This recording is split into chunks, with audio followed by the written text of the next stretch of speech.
árabe. Bien, señores, aquí estamos como todos los viernes, con mucho gusto y placer de contar con la audiencia de todos ustedes. Y aquí estamos Juan Miguel Castillo Pantaleón, ese ilustre ciudadano que se expresa y que le explica a ustedes las cosas para que las entiendan. Y lo que sí yo les garantizo a ustedes que todo lo que nosotros decimos aquí es verdad. Y se lo decimos porque en los medios, no solamente en los medios dominicanos, en todos los medios, inclusive los internacionales, no sé lo que pasa, que en los medios de comunicación dicen cosas que obviamente no son ciertas. Ahora que ha habido el accidente ese, desde el principio, yo, por ejemplo, que no estaba ahí, ni mucho menos, te lo tumbaron, por error o por las razones que sean. ¿Te refieres al avión ucraniano? Me refiero al avión ucraniano que iba con la mitad del pasaje de canadienses que están muy molestos con esa situación, y después hay personas de 9 nacionalidades distintas, o sea, pequeños grupos de pasajeros, y diciendo pues que cada cual piensa a su manera, pero el gobierno... No, y hay medios, Armando, que le dan un sesgo, una visión tan torcida a las cosas. Bueno, tú lo ves con los dos grupos de cadenas noticiosas que se contraponen en relación con la gestión del presidente Trump. CNN, que es absolutamente anti-Trump, y Fox, que es absolutamente pro-Trump. Esta mañana vi algo que me produjo hasta cierta repugnancia. Ante el evento y las posibilidades reales de que este avión ucraniano haya sido abatido por un misil disparado por iraníes en represalia de la ejecución en un operativo militar que ha sido asumido la responsabilidad por el presidente Trump, que eliminó una importantísima figura militar, la más importante figura militar iraní, a quien el gobierno del presidente Trump responsabiliza de estar coordinando todos estos ataques últimos contra objetivos militares norteamericanos en territorio de Irak, que es un país distinto, que hace frontera con Irán, pero que tiene funcionando unas milicias musulmanas que son financiadas y de alguna manera coordinadas, señala el gobierno de Trump, por este general, y que aprovecharon que estaba precisamente acompañando a la principal figura de esas milicias en territorio iraquí, ese general Soleimani. Soleimani o Soleimani, no sé cómo se pronunciará. Sí, un nombre sí, que era una figura con mucho carisma, que había dirigido, según dicen los despachos de prensa y las declaraciones del presidente norteamericano, la lucha de Irán contra un grupo extremista que era un enemigo común también de los norteamericanos y de los iraquíes, que es el Estado Islámico, los había derrotado. Y obviamente otro enemigo común pues son los norteamericanos, y entonces una vez eliminado esto, este señor estaba articulando la oposición militar y paramilitar terrorista contra la presencia militar norteamericana en Irak.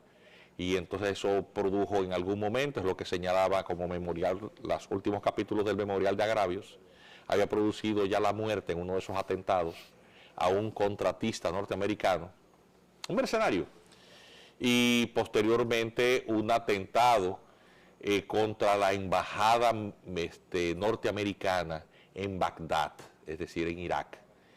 Y obviamente rememorando lo que en algún momento aconteció en Irán, cuando las milicias iraníes dirigidas en la época el ayatolá Khomeini tomaron como rehén 52 rehenes del personal diplomático de la embajada norteamericana ante Irán, que precipitó la caída, la derrota terrible que sufrió en las urnas el presidente Jimmy Carter. Recordamos eso, ¿verdad? Y que lógicamente en la negociación muy traumática y explotando las debilidades ostensibles, porque hubo un intento de rescate fallido. ¿Te recuerdas de eso? Sí. De esos militares. Jimmy Carter es de los pocos presidentes que no se han reelegido. No se pudo reelegir. Y fue precisamente porque hubo un intento de rescate, que los helicópteros en la oscuridad chocaron entre sí, eso produjo la muerte de una cantidad. Hay una película, una parte de ese personal militar se refugió en la embajada canadiense, eran media docena aproximadamente, que escapó de la sede diplomática, se refugió en la embajada canadiense y pudieron escapar de Teherán producto de un operativo dirigido por un agente de la CIA que fingió estar realizando en Irán una película canadiense de ciencia ficción. La película se llamaba Argos, es una película de mentira, o sea, se encubrió. Y todo ese operativo encubrió la salida de este personal disfrazado de canadienses que supuestamente trabajaban para la realización de esta película que estaba realizando tomas en exterior en territorio iraní, y escapan. La trama, que parece de ciencia ficción, fue llevada al cine, por cierto, dirigida la película por el actor muy conocido, Ben Affleck, que la dirige la película y hace el papel del agente que existe. La película se llama Argos, la puede usted buscar en Netflix. Es cierto todo eso, es cierto todo eso. Pero traigo y hago el pespunteo con la realidad, porque eso avergonzó mucho al personal de inteligencia, que no supo identificar los riesgos que enfrentaba el personal diplomático en esa zona. Y obviamente también vino al recuerdo el atentado en Benghazi, en donde el personal de inteligencia no supo identificar los riesgos, no se actuó a tiempo, y una milicia musulmana extremista terminó atacando la embajada norteamericana en Benghazi, resultando el embajador norteamericano muerto durante el gobierno demócrata de Obama, y siendo entonces secretaria de Estado, que actuó con muy poca visión, la señora Hillary Clinton. Y obviamente que hace un año electoral el presidente Trump, pues obviamente actúa con un librito distinto. Y estaba viendo, porque por ahí es que empecé el comentario, a CNN culpar a Trump del derribo del avión de Ucrania. O sea, hasta dónde puede llevar el sesgo periodístico a convertir a Donald Trump en responsable del derribo de este avión, que lo han hecho los iraníes, aparentemente. Es una cosa demencial. En la mañana de hoy, el gobierno canadiense oficialmente declaró que tenía evidencia y conocimiento y toda la información necesaria para saber que el avión fue tumbado por un misil iraní. Aparentemente. Los indicios, hay ciertas reticencias de parte del gobierno iraní en permitir acceso a las cajas negras, porque ¿qué es lo que dicen? No, que no lo van a permitir. ¿Qué es lo que dicen? Bueno, que evidentemente los restos de la aeronave precipitada a tierra reflejan por las quemaduras y el retorcimiento del metal, del fuselaje, de la cabina, que fue producto de una explosión. Y entonces las hipótesis serían que o explotó uno de los motores y el impacto del evento explosivo derriba el avión por causas mecánicas propias de la aeronave, o fue producto de un impacto de ese lado, de ese motor, producto de un misil. Pero obviamente para tú poder descartar, es decir, la explosión viene de fuera. Para descartar si fue el motor o fue un misil, si es el motor, necesariamente en la cabina tuvo que haber detección de un mal funcionamiento mecánico del motor y una combustión previa. Y eso hubiera quedado recogido en las grabaciones de todo lo que se habla y de todo lo que pasa en la cabina que recogen las cajas negras, que no son negras, por cierto. Son rojas. Son rojas y color naranja. Entonces, obviamente, del estudio de lo que recoge este aparato de detección y grabación, de todo lo que pasa y de todo lo que hablan los pilotos allá adentro y las aeromonas y todo el mundo, todo eso queda grabado, determinarán si fue el avión o si fue un misil. Es decir, fue un mal funcionamiento de la aeronave o si fue un misil. Y entonces, como hay tanta reticencia, lo que descartaría que no fue un misil, si no eres absolutamente transparente, pues demuestra lo otro, una actitud sospechosa.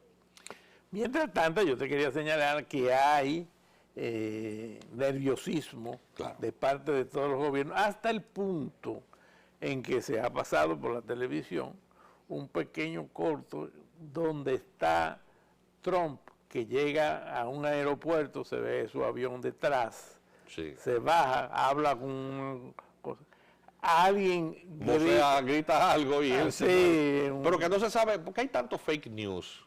Es decir, hay tantos videos que uno no sabe. Pero lo que hace gracia es lo que yo había leído, que los que protegen, finalmente, cuando ya no saben cómo proteger al presidente, lo tienen que proteger con su cuerpo sí, y lo rodean. Y ahí él se queda nervioso, se asusta, y vienen 3, 4 individuos y lo rodean. Claro.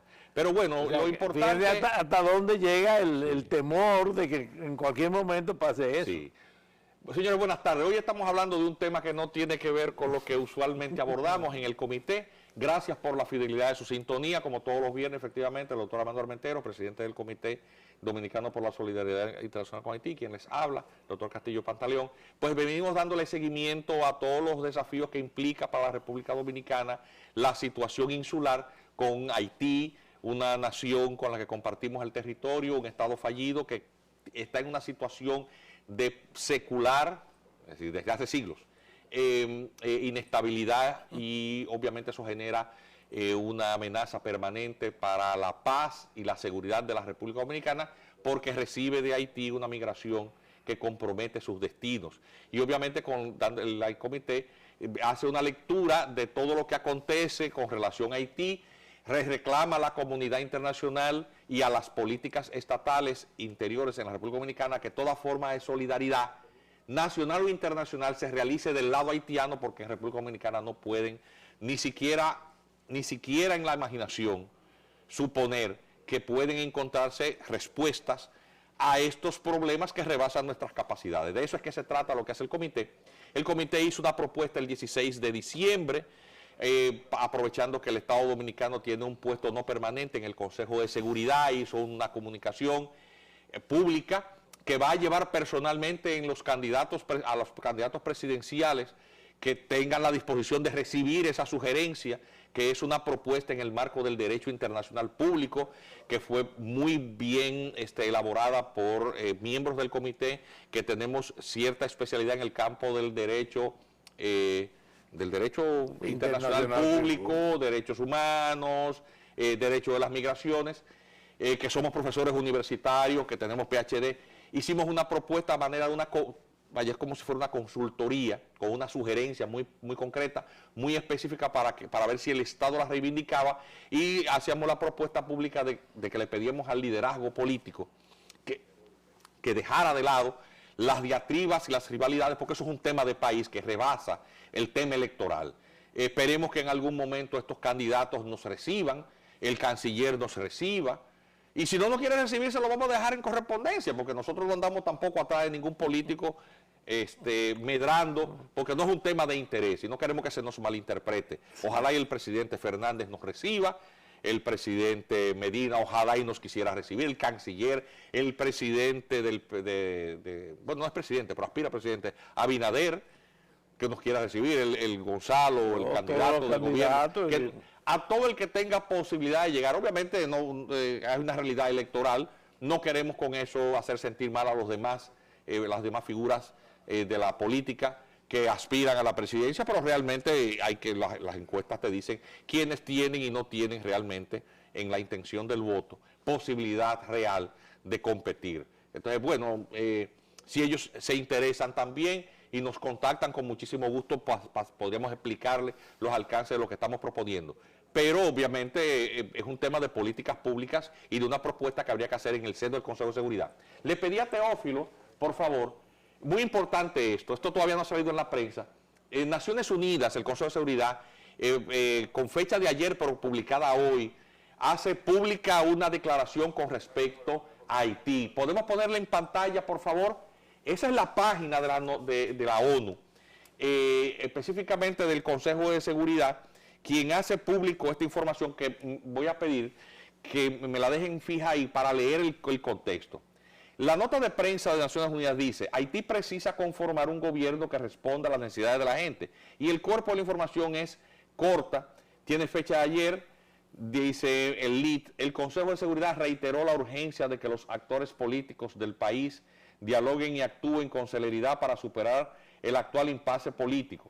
También destacó la precariedad de la situación humanitaria de la población y pidió una respuesta coordinada que atienda las necesidades vitales de la población.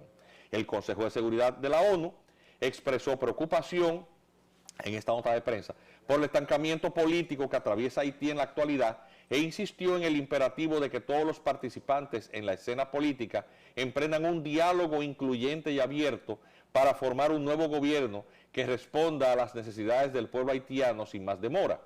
En una declaración a la prensa, los 15, que tiene fecha de ayer pero que se publica hoy, los 15 estados integrantes del órgano de seguridad, incluyendo República Dominicana, enfatizaron también la urgencia de atender el deterioro de las condiciones humanitarias de la población mediante una acción coordinada del gobierno, la ONU y la comunidad internacional. En este contexto, el Consejo subrayó la necesidad urgente de que el gobierno haitiano aborde las causas de la inestabilidad y la pobreza en el país y conminó a los actores políticos a evitar la violencia y resolver sus diferencias por la vía pacífica.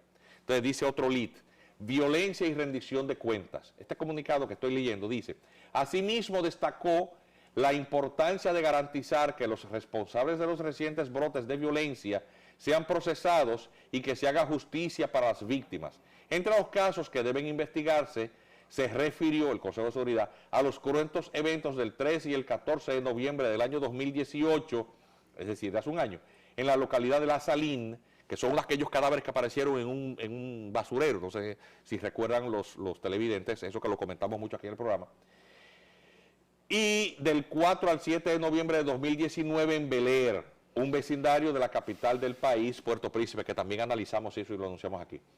Por otra parte, el máximo órgano de seguridad reconoció los esfuerzos de la Oficina Integrada de las Naciones Unidas en Haití, BINU, y los buenos oficios del representante especial del secretario general para ese país, que han llamado a todas las partes a aprovechar esta oportunidad para actuar rápidamente, cuyo último informe fue el 19 de octubre y que lo leímos también aquí. Señalamos que lo que dice sencillamente es que no hay nada que hacer y que dejaron una oficinita que se llama BINU, más nada porque cerraron la misión. ¿Qué se fueron? Sí. Continúo leyendo, dice: Haití ha registrado una serie de protestas durante los últimos 18 meses debido a la grave situación económica que impera en el país, donde hay escasez de alimentos y combustible. Del mismo modo, ha causado agitación social una ola de acusaciones de corrupción contra el presidente Jovenel Moïse. El último párrafo dice: los haitianos conmemorarán este 12 de enero un terremoto de gran magnitud que devastó el país y todavía hay siniestrados que viven en campamentos. Además, Haití ha sufrido subsecuentes huracanes y tormentas que han arrasado poblados y plantaciones. Ahí termina la lectura de la nota de prensa. Eso usted lo puede buscar en el internet, en la página de la ONU, en Noticias ONU. Bien, volvamos al estudio, por favor. En esta semana también salió en los titulares de periódicos, esa tú la habías leído, Armando, las declaraciones de Giuseppe Loprete, el jefe de la misión de la OIM en Haití. Un cable de la ONU salió, esta es vamos a ponerla en pantalla, lo que sale en el periódico Listín Diario de hoy. Hay una pequeña mención en la primera plana: los haitianos repatriados en general regresan a RD. El Nacional de ayer también lo recogió. Y el periódico Hoy de hoy, lo que dice el Nacional de ayer, también en la página de sección B, la de deportes, nos trae esta otra información. La OIM cree 34.000 haitianos se quedarán como desplazados. ¿Ah? Ese señor ahí habla de dos cosas. Bueno, esos 34.000 son gente que no tienen donde vivir. Pero en Haití. En Haití. Son gente a mí lo que me da pique y risa, porque ese señor Loprete, eso es un reportaje que salió de la agencia española EFE y que tuvo cierta difusión en Europa. Lo que él no dice es que, por ejemplo, otro programa de Naciones Unidas se llama Cruz Roja, recaudó de ayudas y donaciones para construcción de viviendas $500 millones. Y no hicieron nada.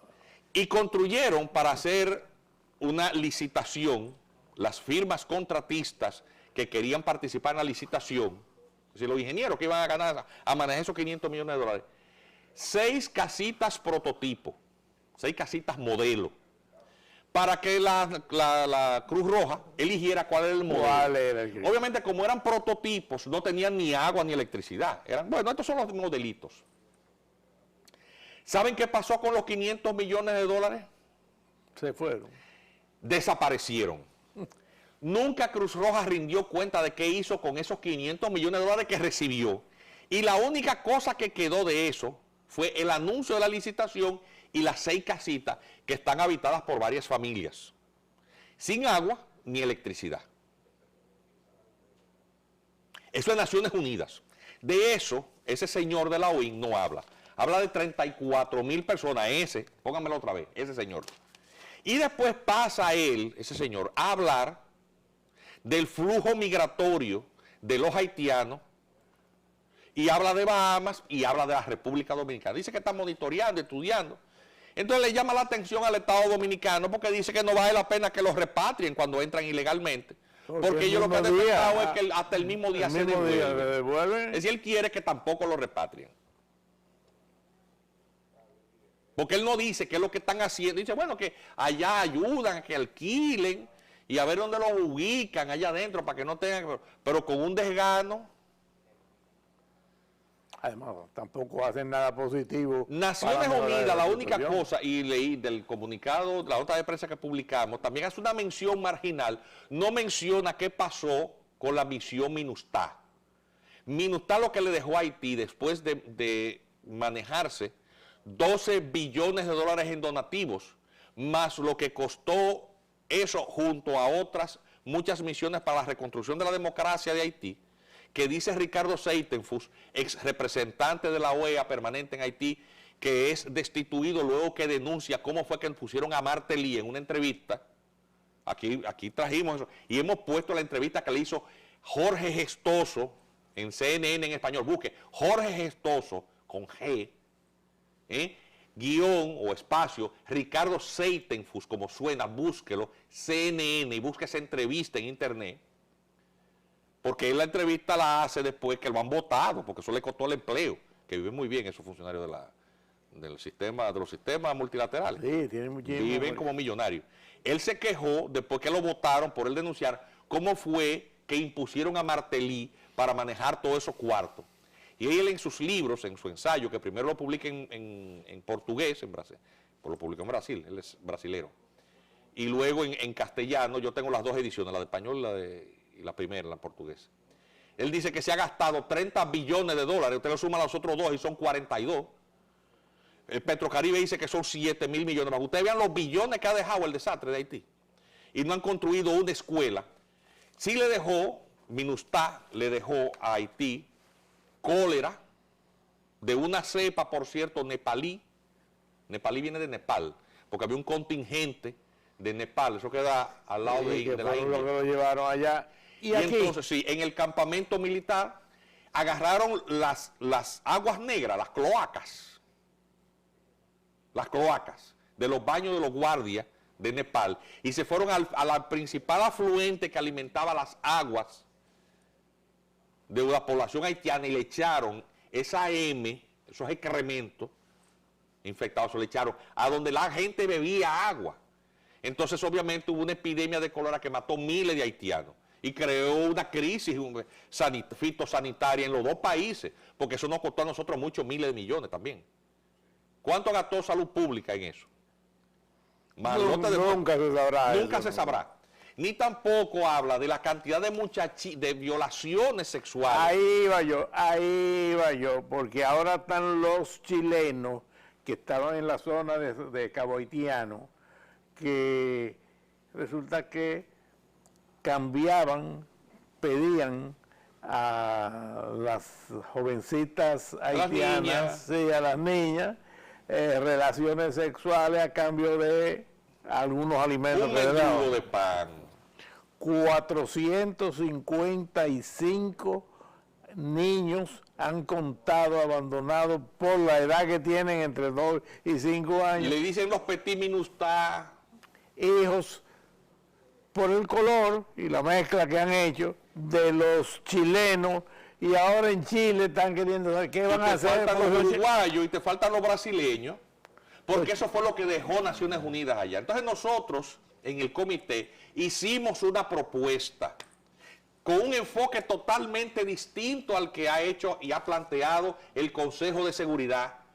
El informe del secretario general lo que recomienda es que se deje que, hoy estamos a 10, al Parlamento haitiano le quedan 3 días. A partir del lunes el presidente Moïse pretende gobernar por decreto. No va a haber forma de armar un gobierno en términos constitucionales. Y ahí la situación toca fondo en términos institucionales. Y la recomendación que hizo el secretario general, a quien felicita el Consejo de Seguridad, es esa, en el informe que rinde el 19 de octubre. Y le hemos planteado desde el 16 de diciembre pasado a la Cancillería Dominicana que haga una propuesta distinta. Que no se ponga a firmar, a hacer sello gomígrafo otra vez. Eso fue lo que hizo el gobierno dominicano, ser un gomígrafo. Por ahí no es. Por ahí no es. No va a haber forma de salir de ese atolladero y va a ser peor para la República Dominicana. Así que mientras tanto, nosotros vamos a cumplir con los compromisos comerciales de la hora de consuelo y luego, al regreso, unos comentarios finales. De acuerdo. Adelante.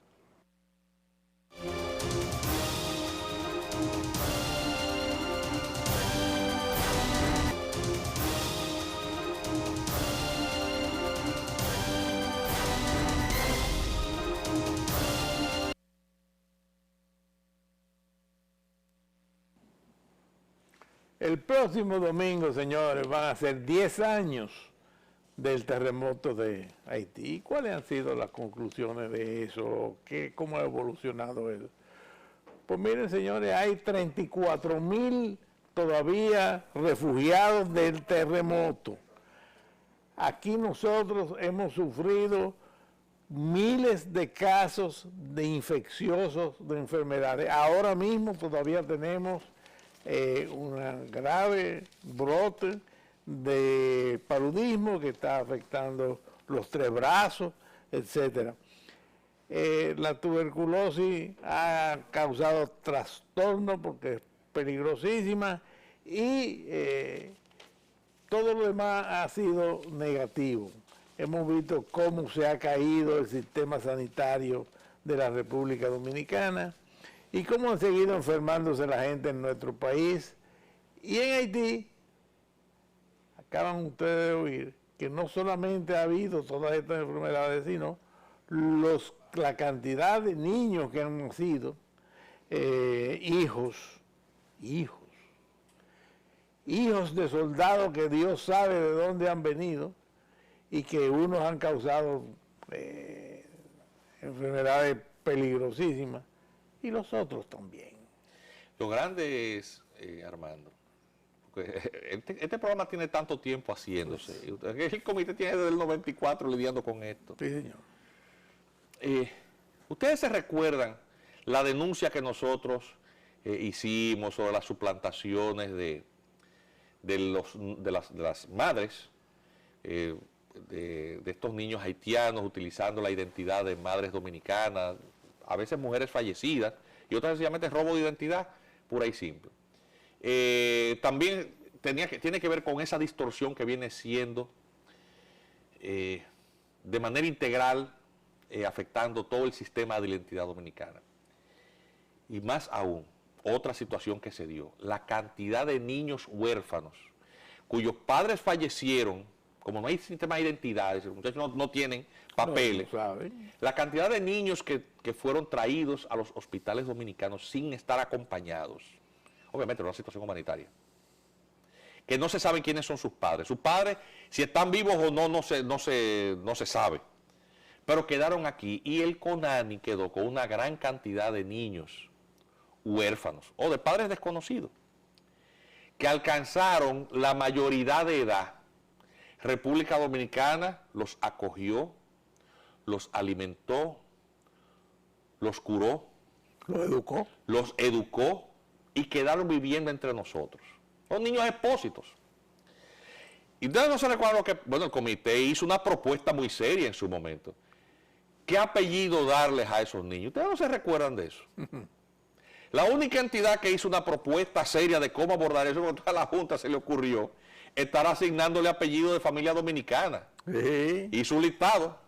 Obviamente no estaba ni el apellido Cataño, ni el apellido, ni el apellido Inver, ni el apellido Brugal, ni el apellido Saladín, ni el apellido Mejía. O sea, los apellidos de ninguno de los miembros de la Junta estaba. Con mucho cariño, que ellos son amigos nuestros. Y nosotros hicimos una propuesta muy interesante de cómo resolver la situación. ¿Qué terminó pasando con eso? Así mismo quedó eso. ¿Qué terminó pasando con eso? ¿Qué terminó? Porque nosotros hacemos propuestas, cosas serias. Me recuerda la doctora Carmen Herrera, que es especialista en materia de Estado Civil, José Miguel Vázquez. Hicimos una propuesta bellísima.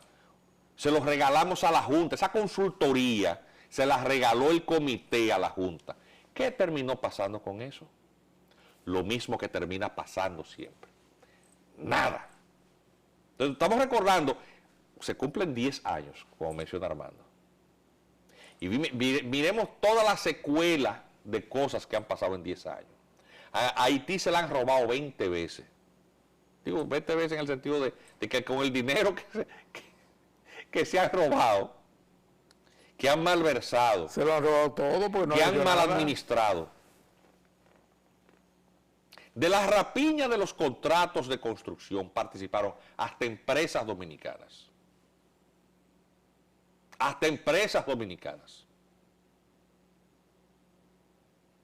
Los responsables de mal administrar eso vienen a vacacionar a República Dominicana. Y qué bueno que dicen, ay, República Dominicana, qué bonito estos campos de golf. Sí. Qué bueno, gracias, Bill. Que nos hace falta que digan que República Dominicana es un país de paz, que es un país hospitalario. Gracias. Pero yo realmente te recuerdo que quien fue el responsable de destruir el aparato productivo de Haití, lo poco que había, fue el bloqueo aquel que en el año 93 dispusiste contra, y el embargo contra Haití. Y que el presidente Balaguer, oigan quién está hablando bien de Balaguer. Yo fui a hablar con Balaguer en esa época. Ahí es que surge el comité. Él se hacía de la vista gorda para que pasara el combustible, porque Balaguer sabía lo que iba a producir una hambruna. Pero lo poco que quedaba como infraestructura productiva, ahí empieza a colapsar, a hacer crisis. Y entonces cuando se producen las elecciones, el único que tiene posibilidad de ganar, porque ellos querían que fuera Marc Bazin se escribe con Z, que era un tecnócrata muy conocido de los ambientes bancarios y financieros, pero que era una gran figura, un hombre con mucha capacidad, pero que no tenía ningún arraigo en Haití. No podía ganar las elecciones. Eso fue lo que pasó. Entonces ponen a quién gana. Un cura salesiano de la teología de liberación, anti-norteamericano y anti-dominicano. Rabioso. A pesar de que aquí era que se había educado, y aquí era que había cuando estudiado llega a la cura. presidencia, lógicamente, no pudiendo hacer negocios los norteamericanos con él, porque él tenía otra visión, Claro, venía con todo el tema de la teología de la liberación. Estamos hablando del año 92, 93. ¿Qué terminó pasando? Bueno, pues terminó pasando lo que tenía que pasar, que la CIA patrocina su derrocamiento durante el gobierno durante el gobierno tuyo, Bill. Y escúchame que te tutee. Pero es que me cae bien, porque él siempre como tan sonriente. Simpático, ¿no? Como viene tanto aquí ahora. Claro, y vacaciones entre nosotros, que qué bueno que te sientes. Sí. Y qué bueno que Hillary, que bebe cerveza, pico de botella dominicano, qué bueno. Pero esa gran desgracia que tenemos ahí al lado se debe a sus gestiones y al mal manejo que tuvieron. Y durante el gobierno demócrata de Barack, lo cierto es que Haití no se le ayudó. Cuando Hillary estaba en el Departamento de Estado. Y de hecho, y cuando Bill queda en la Comisión de Administración de los Fondos de Reconstrucción. Porque aunque en la comisión también estaba el expresidente Bush hijo, la principalidad quien la asume es Bill. Pero lo primero que hacen es patrocinar la elección y el retiro de los que ganaron las elecciones para poner un hombre en faldita, que lo primero que hizo fue nominar un primer ministro, a Belerive, y el cual uno de los primeros actos del gobierno de Belerive, dar una concesión del principal yacimiento aurífero de oro. ¿A quién? De oro. ¿A quién? A Tony, a tu cuñado, que murió ya. Se murió, Sí, pues yo lo vi, Tony yo Rodan. no pude aprovechar. Caramba, qué pena. Sí. Y de una vez el señor hermano de Soros Hillary. se frotó las manos. Hubo un momento en que fue el principal accionista individual de esa misma empresa minera que está aquí. Porque la cuestión era unir. Nada de eso es una teoría de la conspiración. Esos son hechos. Y el comité se ha mantenido dándole seguimiento a todo eso. Y cuando hay que hacer apuro, no solamente es criticar. No es un ejercicio de tremendismo. Es decir, cómo las cosas de continuar en el derrotero que van, llevan a un precipicio. De nuevo el comité les reitera a la Cancillería Dominicana, por favor, reciban esta sugerencia y esta propuesta. Háganse dueños de ellas y al comité ignoren lo que el tema de nosotros no es de vanidad. Que no es de vanidad. Hagan lo que nosotros decimos y olvídense de nosotros. Y olvídense de nosotros, que ni el doctor Armenteros, ni quien les habla, va a ir a buscar un empleo. No nos interesa. No ni una asesoría, ni un contrato. No nos interesa. Mándenlo a buscar con alguien. Si no quieren ver la cara a uno. Que lo vamos. Óyeme, yo lo que quisiera ver es que uno de ellos, el que sea, o ¿cómo se llama? Gonzalo Castillo, o Abinader, o el que sea, que tenga una agenda clara con el tema haitiano. Que hasta me entusiasmo, porque yo estoy que no quiero saber de políticos, pero a lo mejor me entusiasmo con alguno de ellos. El problema es que no veo ninguno en la cosa. Es que no hablan ni siquiera de problemas ese haitiano. Ustedes lo oyen algunos, no dicen nada de, como si Haití no existiera. Y nosotros que sinceramente lo que queremos es que asuman estos temas con seriedad. No hacer propuestas que sean irrazonables. Nosotros decimos, por ejemplo, hay que construir barreras físicas. Bueno, no vas a construir la Gran Muralla China, porque eso es una cosa ilógica. Pero el doctor Armenteros ha contado aquí muchísimas veces lo que él fue a gestionar ante el gobierno, en una posición, por cierto, que no cobraba, que era honorífica, porque no cobraba. Nunca cobraba para nada de En el eso. Consejo de Frontera. Pero óyeme, y hice unos acuerdos que yo los he mencionado aquí, en donde no se iba, pero no había dinero. Porque ahí no había negocio. Los israelitas estaban tan agradecidos de lo que había hecho Trujillo por ellos, cuando Ningún país quería judíos. Hitler quiso acabar con él. Y Que se han dicho mil cosas, Sí. que si Rubirosa, que era el embajador, aprovechó para traficar y beneficiarse con... Sí, lo que sea, puede decirse lo que sea de la dictadura, pero fue la única nación que se condolió de esa situación de persecución. Ah, no, que por razones racistas, eso era para blanquear la raza. sí, porque han dicho eso, pero... Sí, de todo se ha dicho, pero al final de cuentas fue la única nación que abrió sus puertas fue esta. Quizás, que fue por la razón equivocada, sí, pero los que se salvaron. Y están tan agradecidos que estaban en disposición de hacer lo que necesita la frontera dominica-haitiana gratis. Por eso que no se ha hecho ni se va a hacer, porque no hay comisiones para nadie. Una comisión del comité también visitó la embajada, no recuerdo cuál era de los embajadores de Israel, y nos recibieron con tanta amabilidad. Y nos dijeron que sí, que el gobierno israelí siempre ha tenido a República Dominicana en un lugar muy especial. Lo cual es cierto. Lo cual es cierto. Y no hay un país que sepa más de temas de frontera que Israel, que está rodeada de enemigos. Un país pequeñito, con mucho menos recursos que la República Dominicana, rodeada de enemigos. Tiene una escasez de agua, no tiene capa boscosa. Un país desértico. Y el pueblo judío tiene un nivel de disciplina y de compromiso con sus propios valores que le ha llevado a ser una potencia. Es la nación del mundo que tiene más premios Nobel originarios de ese pueblo. Tienen armamento y armas atómicas. Tiene su principal producto de exportación es la tecnología. La tecnología. Es decir, un pueblo pequeño, sin importar las dificultades, puede convertirse en una gran potencia. Simplemente si está dirigido por gente con el nivel de conciencia, el nivel de colocación de prioridades en el lugar apropiado. La misión de un líder es convertirse en portavoz, en guía para conducir a su pueblo, a sus correligionarios, a sus simpatizantes, en la dirección de satisfacer aquellas necesidades que más le aquejan. No en la vía de estar nombrando gente, eso no es. La solución de un problema no es conseguir una botella o 500, una botella es un empleo sin tener que trabajar. Por cierto, ya han habido 3 nuevos nombramientos sí. En el servicio exterior. Por cierto, sí. Hay una de ellas, déjame decirte que estoy contento. Qué bueno. Sí, es una jueza, Eunice Vázquez, la conozco. Egresada de la ONF, felicitaciones a la doctora Eunice Vázquez. No tiene experiencia diplomática, pero me consta la buena persona que es. Así que felicidades por esa designación. Ahí en la payola del corazón. Una nueva. Sí. Una buena. La payola del corazón. Bueno, señores, se acabó el espacio, Armando. Vamos a despedir. No importa, venimos la otra semana y seguimos conversando. Y yo quería hablarles hoy del barco fenicio que está aquí.